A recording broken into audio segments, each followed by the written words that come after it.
Hey, listeners, it's Kara, your host. After 176 amazing episodes and hundreds of book recommendations, I wanted to make it a little bit easier for you to find your next great read. The Bookish Lights Roadmap is your guide to all 175 podcast episodes, sorted by genre, so you can quickly find the stories that fit your reading mood. From picture books to adult novels and everything in between, it's the perfect way to explore past episodes and discover new favorites. You can find your copy of the Bookish Lights Roadmap at www.bookishlights.com/read/roadmap, or just click the link in the show notes.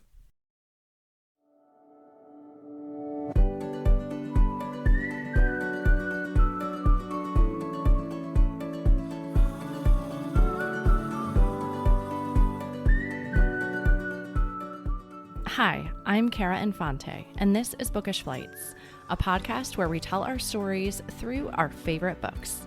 Each episode features a bookish guest where we will talk about reading, life, and the seasons we're in, all through a thoughtfully paired book flight of recommendations for you. If you're looking for meaningful book recommendations and a space to slow down, you're in the right place. In today's episode, I am chatting with Wendy Hively. Wendy is a veteran Navy spouse, retired scientist, and part-time entrepreneur. She has dedicated her life to public service while also side hustling for 11 years to grow a six-figure business that champions military families. Giving up 2 jobs in her career while her husband served helped her to understand the unemployment struggles among military spouses and why entrepreneurship is a viable alternative. She founded Charliemadison Originals, named after her daughters, to honor the 3 generations of military heroes in her own family and create a community that understands the uncertainties and sacrifices of military life. 5% of every purchase through her online shop is donated to organizations that serve military service members and their families. To date, those donations have totaled almost $25,000. Welcome to the show, Wendy. Thank you so much for having me. I'm so excited to talk about one of my favorite things, books. Yes, listeners, Wendy and I got to meet last fall at the Military Influencer Conference. I got to meet her and her whole beautiful family, which was such a gift because we had so much fun. They took me under their wing. They had been to this conference before and I had not, so I was a total newbie. And so I was just felt so fortunate to have met them. It made my experience that week all the better. Well, we loved having you just come along with us, especially to the speakeasy, which was kind of the highlight of the trip. Yes, yes. It gave me something to do in the evenings because, as you know, when you go to something, right, that you don't know anybody, you're like, well, what did I do? I packed like 3 books and my podcast stuff and thought, oh, I would just do work in the evenings if I didn't meet anybody. And that didn't even, the first night, I already had something to do with you guys. So it worked out. Well, you can't help to have something to do when you're with my girls because they're just like the social butterflies, so there's always something going on. Yes. Yeah. I guess that's something I get to look forward to. I always think of how busy this time is with my young children.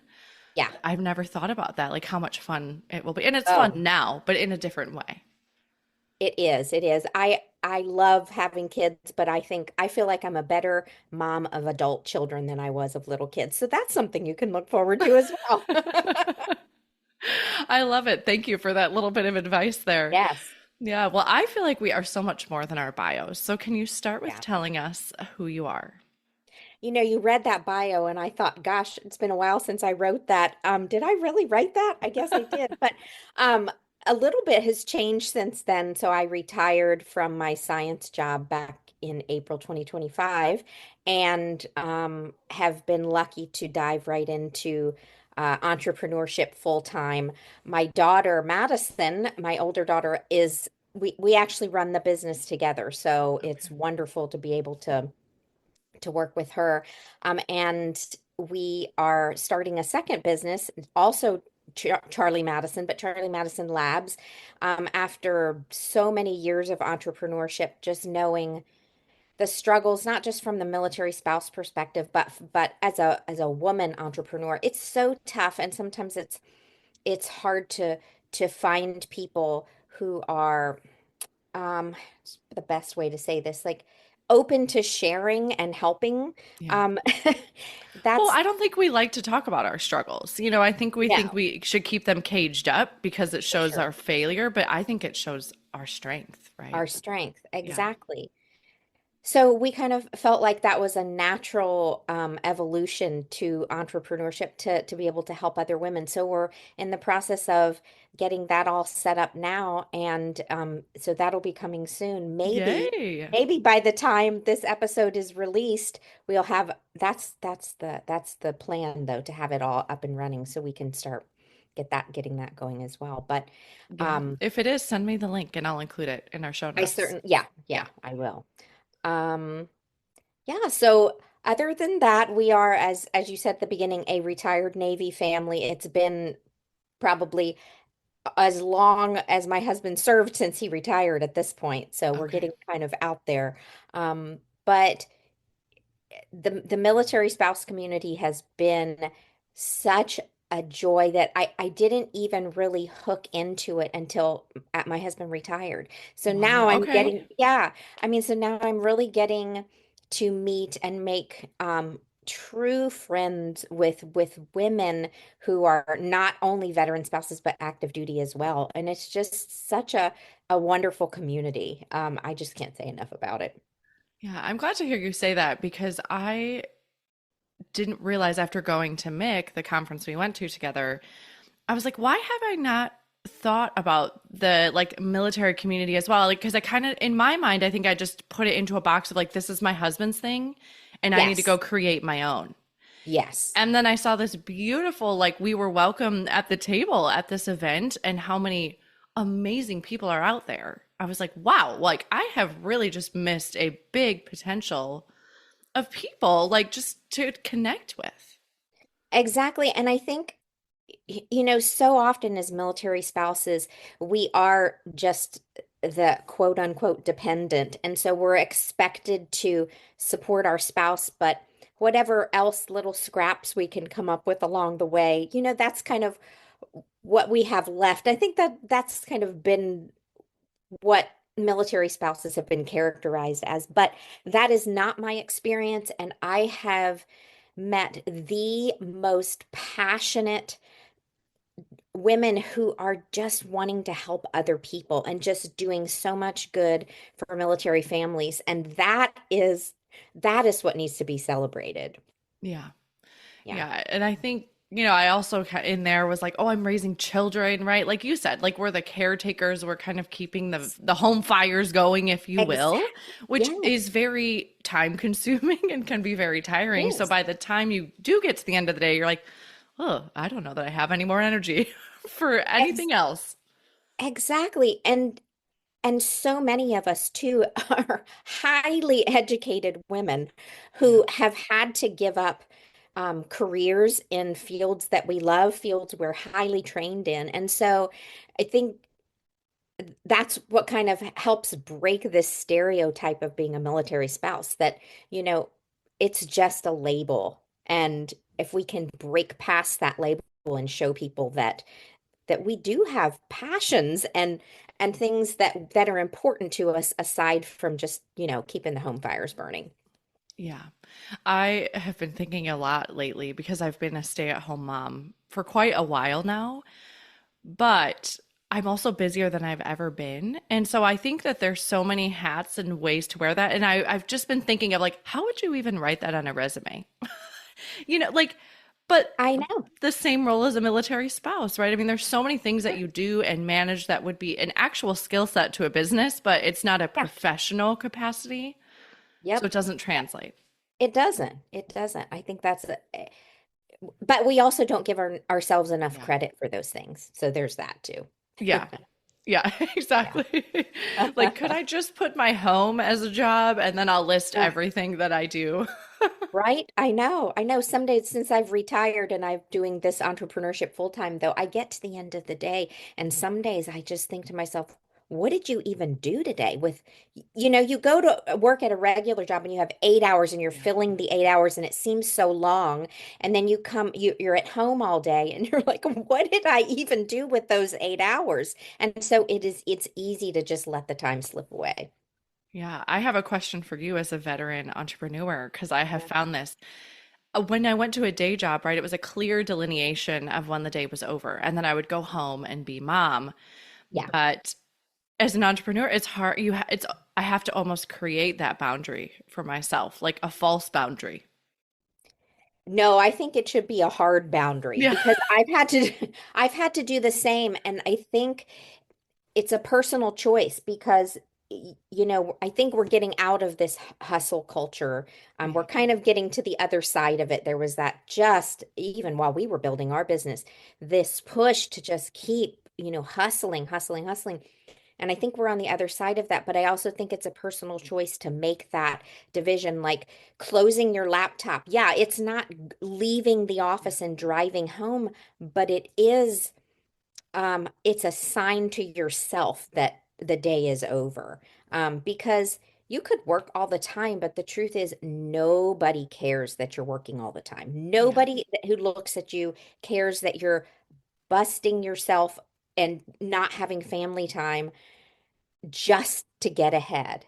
The only people that care in the long run are the people that you love. And Yeah. if you're not giving your time to them, they're losing out and so are you because you're going to eventually realize that you're missing the important stuff. Yeah. Yeah. Yeah. Back to like, I know our job is at home, but it is the most important job we will ever have, Yes. right? And that's what matters. Yes, for Yeah. sure. Well, take us back to the beginning of Charlie Madison Oh my Originals, and gosh. you're working full time. You've got two Yeah. girls. When did you get this first inkling of you might take a sidestep and do add something to your plate? Well, it really started as a hobby, and I mean, I've had like more hobbies than you can imagine over the very crafty and from photography to scrapbooking to everything, and then I found jewelry making, and I started with a company that was kind of a direct sales company doing jewelry parties, jewelry making Okay. parties, like Tupperware parties. Yeah. Then it naturally evolved into, maybe I could do this as a business. So I had $200 in my bank and opened up a little Etsy shop and was terrified to post my first piece of jewelry for Yeah. sale. Um, but I did it anyway, and I that evolved a little bit, and it was just a part-time side hustle kind of thing. Um, but eventually I got more serious about making it into something like a business instead of just a hobby. And so I took the leap to the off of the Etsy marketplace onto my own website. Okay. And since then it's just been a matter of what's next. Every day it's what's next. Yeah. So I don't know. It was hard when my girls were very, very little, doing both, working in the margins. And it has for the entrepreneurs out there who do have little children, it does get much easier as they get older because you have a little bit of extra time um, to do what you really want to do or to work on the business. So yeah, so it evolved into that, and I kept it going with my job, and then about 5 years ago, Madison graduated from college Okay. with a degree in business and marketing. And this was during COVID. So she had, I mean, you Yeah. think back, what do you do? What kind of job do you Yeah. get during COVID, right? As a new graduate. But so we decided as a family that she would just go back and go to graduate school because she was at home Yeah. anyway. There was nothing And we all else have the time. and we all have the time. So she Yeah. did. And she started working with me part-time a little bit, and then it translated into full-time. So she's now our marketing director, and she recently moved to New York City, which was a huge step for us because we've had to figure out now how to manage a Yeah. business with us in two separate locations. And so far it's going really well. I'm so glad to hear that. Yeah, of course I feel like transitions, right? Like it's resetting everything. It does. It really makes you think. Yeah. It's it really makes you kind of pivot and stretch yourself a little bit and say, how can I make this work? So, and we're making it work. And I think that's the important part of business is that you're willing to grow and you're looking at change as something that it's not always a bad thing. Sometimes it opens a door that you never even dreamed of, but it was so much better than you could have imagined. Yeah. And I think as military spouses, we learn that you have to, right? Because you have to change, you have to pivot, you have to transition. Yeah. And so it forces you to do something that's very uncomfortable, but then you realize you get to the other side and you're like, okay, I made it. Yeah. Yeah. Yeah. Wow, I did that. Yeah. Yeah. And I was thinking of, I'm so glad you went back to that because I was thinking of the new moms that might be listening and hearing like add something else to my plate, right? Because there's a moment where you think like, no way could I do this, but the gift of this or a entrepreneurship or a new hobby or challenging yourself a little bit is it something that it's yours. And I think that's the beautiful part of this as military spouses or moms, right? It just, and I can only speak to this because those were my roles. Yeah. But it actually stretches you in the best way possible. I think it helped my mental health Yes. incredibly because it gave me something to dream about in Yes. like the monotony of the day. Yeah. It kind of triggers that creative side too. Like you said, if it's a hobby, then it's the creative side. Yeah.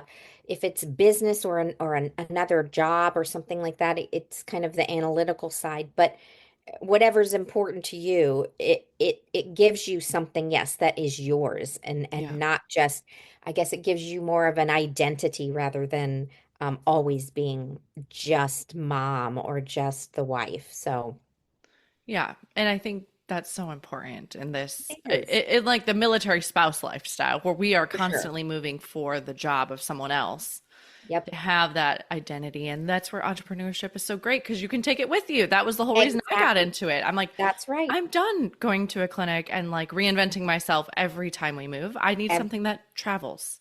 Yeah. And not just that, but I mean, I know on both sides of a PCS, I had to give up j really good jobs. Yeah. And then you have these periods of unemployment. So you're looking for the job. You're just, it's a lot. So entrepreneurship is so great that it can go with you wherever you go.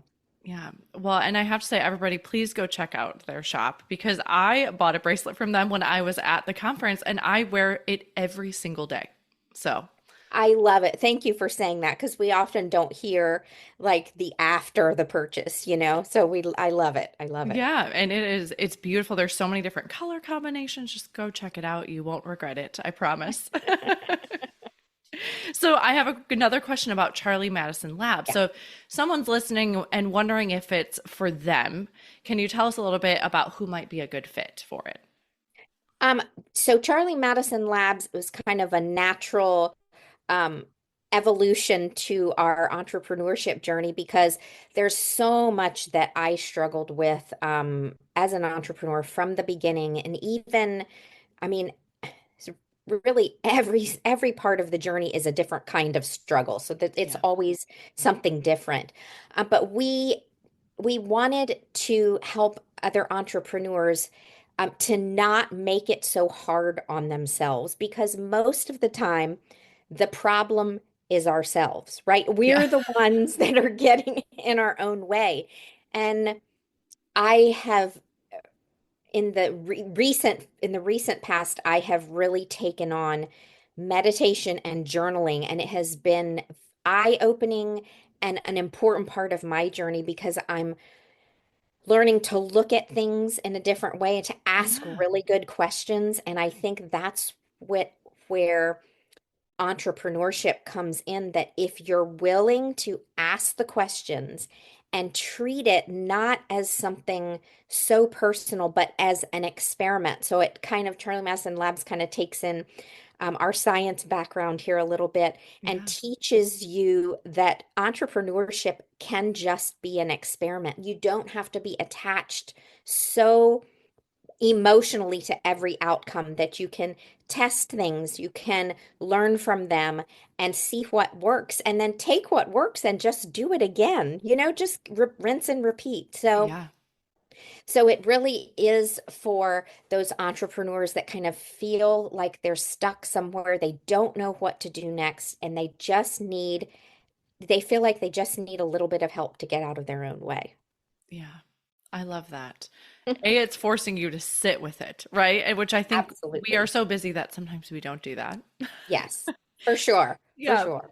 But B, I think there's so many of us that are in entrepreneurship that are doing things that maybe someone hasn't done that exact road before, right? So that you don't Yes. really have a potential. I mean, you have mentors that maybe did this piece or that piece, but that's the beauty of entrepreneurship is you're paving your own way in what your journey looks like. And it's hard to have someone that's gone before you when you're doing that. So, It is, and we have said that about Charlie Madison Originals really from the beginning because no matter if you're working with a coach or if you're taking a class, a lot of times they ask you to identify your top three competitors, right? So you want to look at your competitors so that you can see where you can grow or what they're doing that you're not doing.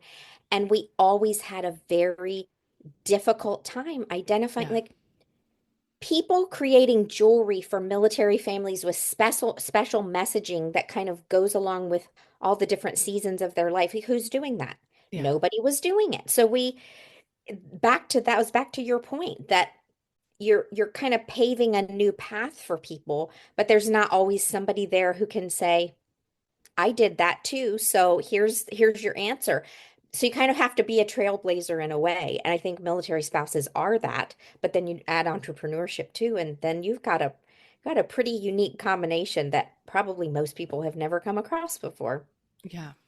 Yeah. So if you need help in any aspect of your business, right? I mean, this is it sounds very like generalized. It's more about your journey, right? And I think similar struggles entrepreneurs have in this, creating Yes. that path. Yes, for sure, for sure. Okay. I love that. Well, I'll make sure to include the link in the show Yes. notes if it's ready Yes. to go. Okay. So, what have you learned about yourself in how many years has Charlie Madison been in business? Well, our website, we're on our own Yeah. website, it's been just over 10 years. So there's Wow. that. I mean, most businesses for a business to say they've stayed in business for 10 years Yes. is huge. It's huge. Yeah. People don't stay. People and for us it's kind of a badge of honor, but I must say we usually don't focus on there. Just like, okay, time to move on to the next project, Yeah. whatever it is. So, but yeah, it's been and I've been doing it since for over 20 years, a Yeah. side hustle entrepreneur. Yeah. Yeah. Well, what have you learned about yourself in this journey? That is a really great question. Like I said earlier, I've been doing recently a lot of journaling and introspection and all of that, but working in business with my daughter has been an absolute blessing. And I know many people can't work with their family member because it's too stressful or they just butt heads. And I'm not saying we get along all the time or we always Yeah. agree on things, but um I have been a type A control personality who has always felt like I don't want somebody else to do something because I can do it better myself. Yeah.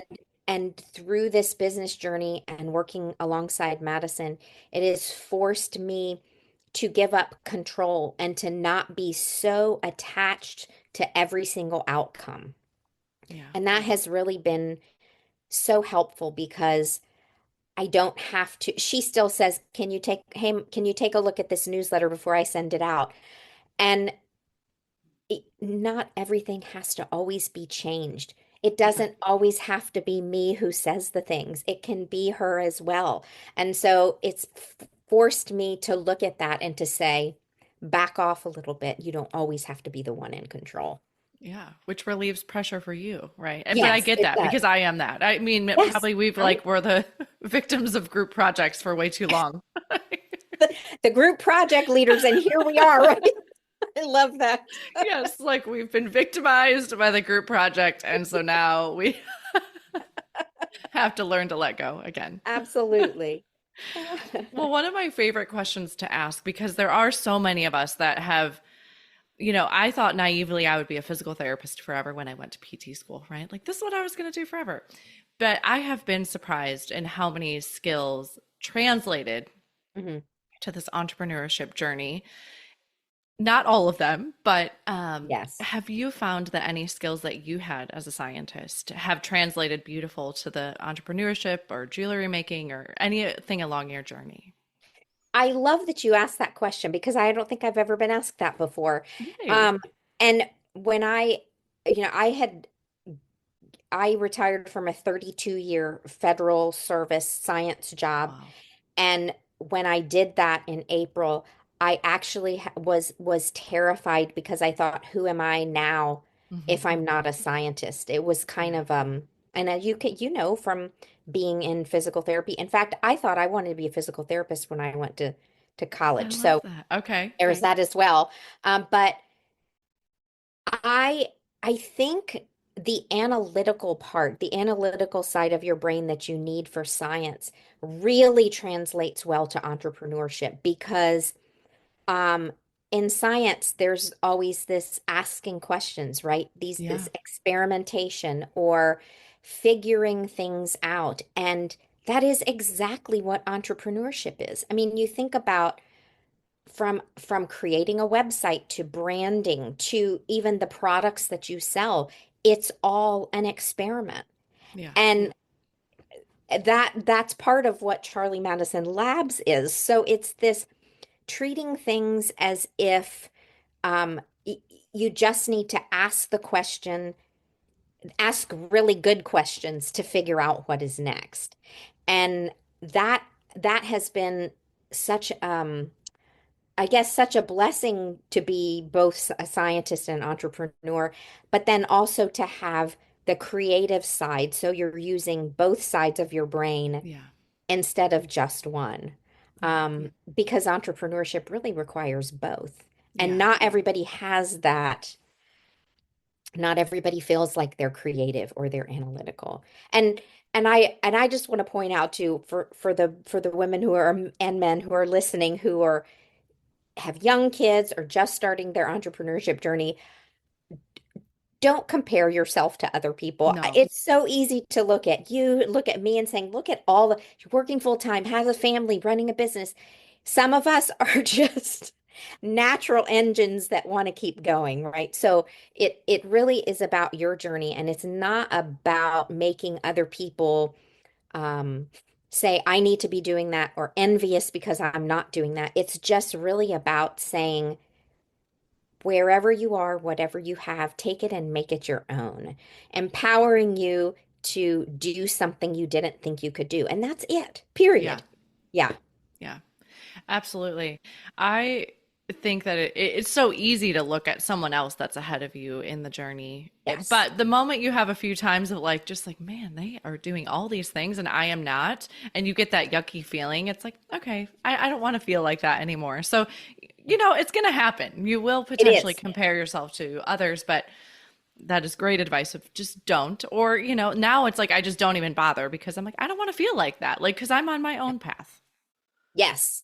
We are all on our own paths, and I think it's not, again, it's not about um what you're accomplishing or doing in relation to somebody else. It's about making yourself better from the you were yesterday. Yeah. Just moving forward and recognizing that you can do what you set your mind to. You just but just like my husband tells me all the time, just stay in your lane. Stay in your lane. Yeah. And that's very helpful. It's very helpful sometimes.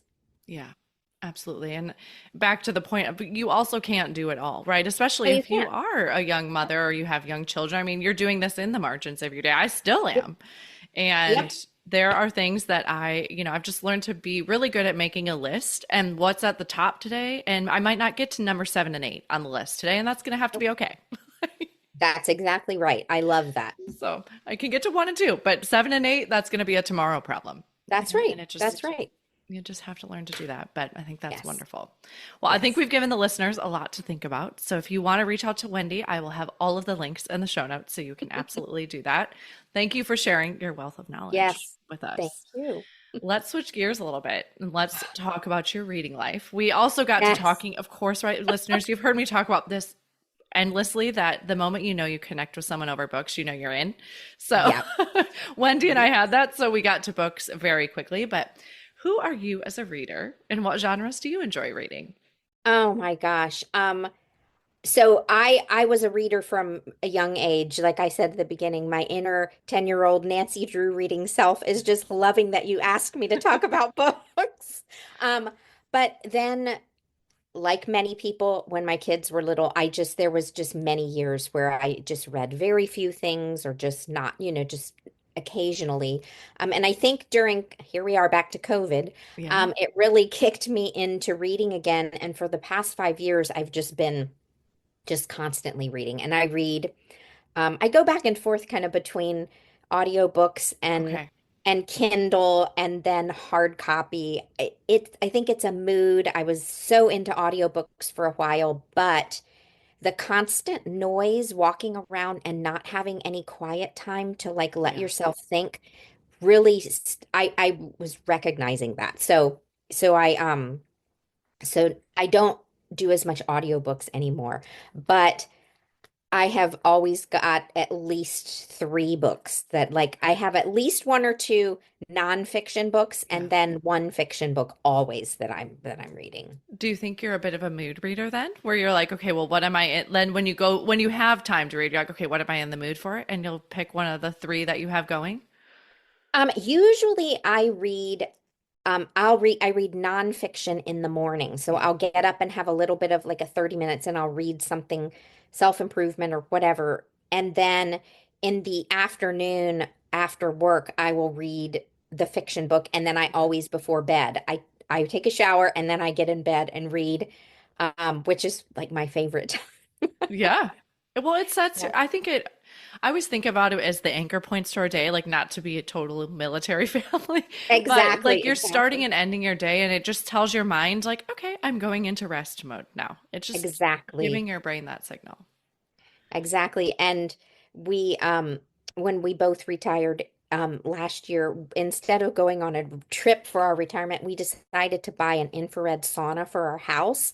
And so, so I take my book in that little pod and it's so quiet and I just read in there. Let me tell you what, that is the best investment we ever made. Yeah. My whole body is getting a little recharge here. I love that. Well, you have already answered how you squeeze books in the day, so that's Yes. great. That's usually my next question because we are Yeah. so busy. And I think that to the point of everything we've been saying, the things you want to spend your time on, you have to be intentional because Yes. we're not going to get away from being busy. So, Right. That's right. yeah. Well, you've brought three books with you today in the form I of a book flight. Yeah, tell us how you chose these books. Yes. So I was recently reading one of these books, and it got me to thinking about Charlie Madison Originals and Charlie Madison Labs as well, and our purpose in empowering women to do what they love and to really help them feel supported. So, women empowering women. And this book kind of really, um, it took that theme perfectly. And so I started thinking about two other books that would also have this theme of women empowering women or women um, just supporting the women that they love in their lives. And so that's how I picked these three books together. So they don't really go together, but they all have that Oh, theme. they do. Absolutely. Yeah. I mean, that's the point of the book flight, right? It's like books that Yeah. you wouldn't think necessarily go together, but they Yeah. do because of a common theme. So, Yes. what's Yeah. the first book you brought today then? The first one is that I read years ago. It's always a favorite is The Red Tent by Anita Diamant. I don't, if I butchered your name, Anita, I'm very sorry. Yeah. Yes, I loved this book as well. Can you tell the listeners maybe briefly about it in case they haven't heard of it before? Yeah, it's historical fiction. One of my favorite, and in fact, the two of these are historical fiction, but it's based on the biblical story of Dinah, who was the daughter of Jacob, and so um, it really centers around Jacob's four wives and their relationship with Dinah and how the women of that period really supported, taught each other the important things, but more importantly, it was this supporting through womanhood and what it means to go from being a girl to a woman. And we don't, unless you have a mother who is super, super, I don't know, comfortable talking about a lot of that Yeah. stuff. I don't think many of us have that nowadays. So it really struck me the way that so many years ago, that's what that women were taught from girlhood to a womanhood. Yeah, I totally agree with you in that of thinking of generationally, did it used to be like that? Which then we kind of just left all that off the table for our girls to figure out. I mean, Yeah, yeah, yeah, it's I think interesting to so. think about. Yeah, yeah, Yeah. I loved this because I don't know. I mean, you hear of Bible stories growing up, right? But then you go read a book about it and it sets you in like the time and the space and it really just yes, gives you a fuller picture to be like, "Oh, yes, that's what it might have been like." yes, for sure. And I don't, it wasn't, it does center around a biblical story, but it wasn't, No.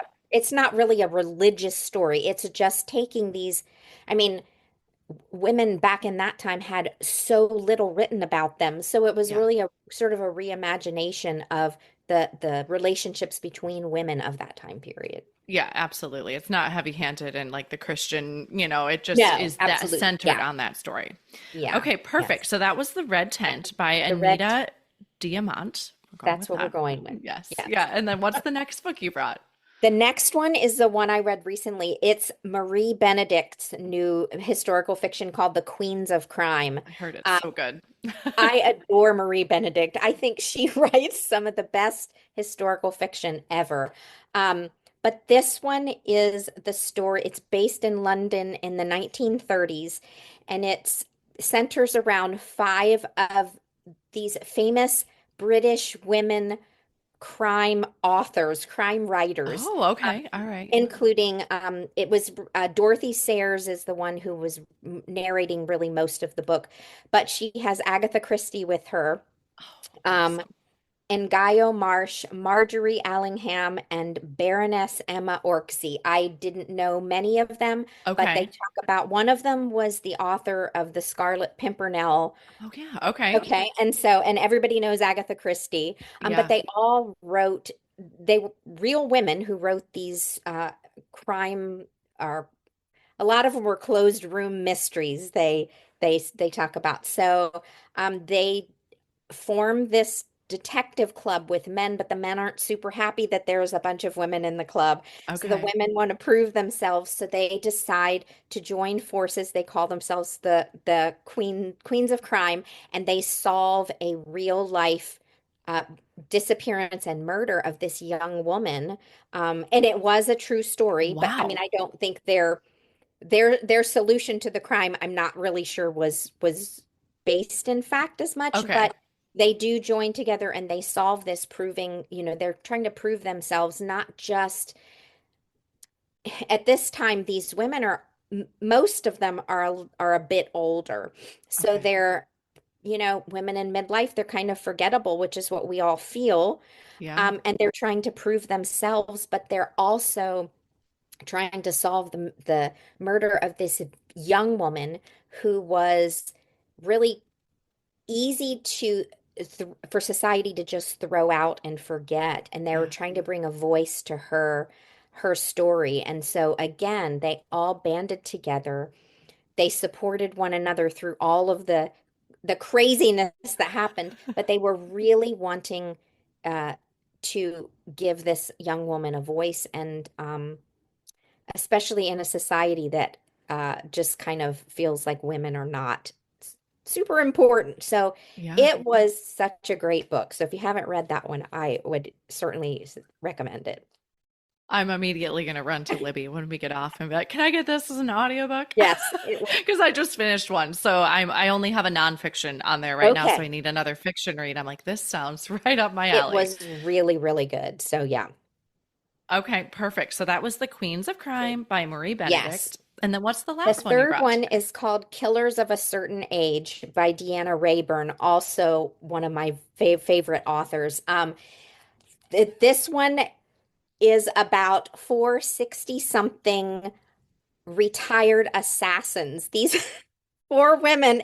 I mean, it's kind of a tongue-in-cheek murder story, but it is absolutely hilarious. It's got so much comedy in it, and they have retired from this elite assassin organization, and they're being sent on this cruise to celebrate their retirement. But while they're on their cruise, somebody in their organization goes rogue and is trying to kill them. So they have to band together and figure out how they're going to clear their names and stay alive. So um, I love the story of the 60 something or even 70 or 80-year-old heroine of the Yeah. story, because we always have the 20-year-old ingenue who's the heroine of the story, but here we don't. And Yes. it's Deanna Rayburn has a wonderful storytelling capacity, and I just really love the way she tells this. It's fabulous. Well, and the title seems so fitting now that you've described it a little bit. I'm like, I love it. Yep, yeah. It is so good. Okay, so that was Killers of a Certain Yes, Age by Deanna yes. Rayborn. Thank you so much for bringing those Yeah, books with you today. I have a few more to go add to my there you list now. go. How I love to end our show is with a speed round of questions Okay, you can answer really quick. okay. Are you a rereader? Typically, no. Okay, all right. What is one book you've read that has changed your life? The Alchemist by Paulo Coelho. Yes. Yeah, I don't know if you Yes. say that's how you say his name. I am also not sure. That's another, I'll like need to go listen to it, right? Yes, for On sure. Google, be like, tell me how to say this. Where is your favorite place to read? In my living room in a recliner. Hmm, that sounds ideal. Lastly, what are you reading next? Ah, I discovered when I was looking Killers of a Certain Age up that she has a sequel, and I immediately went and downloaded it and started last night. It's called Kills Well with Others. Oh, I love it. She has great He titles. does. Yeah. All right. Well, perfect. Thank you so much for coming on the show Thank with me you. today. I know your time is precious, and I appreciate all you've given me. Yes, thank you for having me. Thank you so much for listening to today's episode with Wendy Hively. Wendy's Book Flight features stories of women empowering women, and you can find all the titles in our show notes at bookishflights.com. Make sure you're following the show on your favorite podcasting platform so you'll never miss an episode. As Emma Thompson once said, books are like people in the sense that they'll turn up in your life when you most need them. Until next time, dear readers.